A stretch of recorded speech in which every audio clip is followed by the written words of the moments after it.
आज मैं आपको सुना रहा हूं अपनी मंडली के सदस्य जमशेद कमर सिद्दीकी की लिखी कहानी हकीम साहब का इश्क। इस कहानी में अब तक आपने सुना, एक अखबार में गलती से हकीम साहब की मौत की खबर छप जाती है।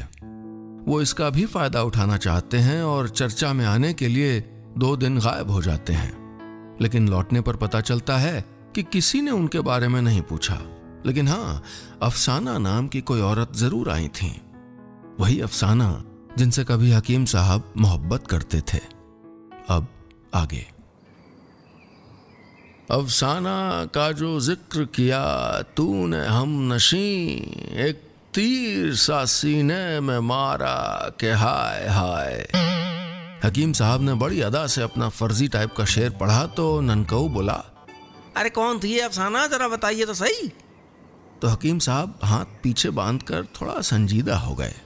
फिर कुछ कदम चलकर खिड़की के बाहर देखते हुए बोले, हमारे पड़ोस का इश्क थी, बहुत खूबसूरत थी। दांत मोतियों की तरह, आंखें सितारों की तरह और नाक ऐसी नुकीली कि उससे प्लेट में रखे पपीता कोंच के खा लो। अरे बला की खूबसूरत है। तो दिक्कत कहाँ हुई? ये सवाल कमरे में गूंजा तो ननकऊ और हकीम साहब दोनों ने पलट कर देखा। आवाज उसी फुंसी वाले एक पैर उठाए शख्स की थी। बोला, नहीं मतलब कुछ तो दिक्कत हुई होगी। हकीम साहब वापस घूमकर बोले, दिक्कत था उसका बाप। असल में उसकी एक आंख पत्थर की है। तो ननकऊ ने पूछा। हकीम साहब बोले, और वो मेरी वजह से है। उन्होंने बताया कि अफसाना उनसे और वो अफसाना से मोहब्बत करते थे। अफसाना पढ़ाई में बहुत अच्छी थी, उसके घर में अमरूद का पेड़ भी लगा था। अच्छा, हकीम साहब उस वक्त जवान थे और अफसाना को इम्प्रेस करने के लिए पत्थर मार के अमरूद गिरा देते थे।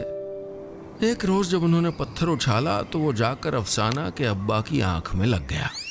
उस दिन के बाद से वो हर किसी को एक नजर से ही देखने लगे। झूठ बोलने में चैंपियन हकीम साहब उस दिन तो झूठ बोल के बच गए कि भैया पत्थर किसी और ने मारा था, लेकिन एक रोज हकीकत खुल गई। अफसाना को पता चल गया कि पत्थर उन्होंने ही मारा था।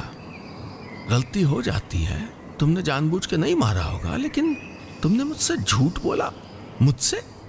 आइंदा मुझे शक्ल मत दिखाना तुम। यही कहा था अफसाना ने और वो फिर कभी नहीं मिली।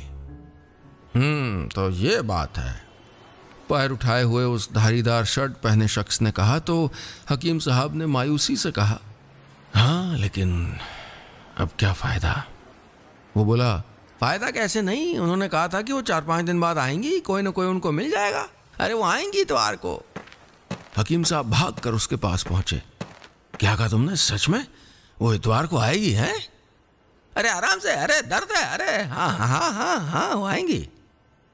हकीम साहब का चेहरा खुशी से खिल गया। ननकऊ से बोले, चलो गलत इश्तिहार से कम ये फायदा तो हो गया कि पुरानी मोहब्बत फिक्र में ही सही एक बार के लिए लौट तो आई है। पुराने इश्क की यादों से हकीम साहब का चेहरा खिल गया था। वो एक बार, सिर्फ एक बार अफसाना को ये कहते सुनना चाहते थे कि मैं तुमको बहुत प्यार करती हूं, काश एक बार तुम लौट आए होते। दोस्तों, आगे की कहानी सुनने के लिए ऊपर जो छोटी सी विंडो देख रहे हैं उसको क्लिक करिए और सीधे अगले सेगमेंट में पहुंच जाइए।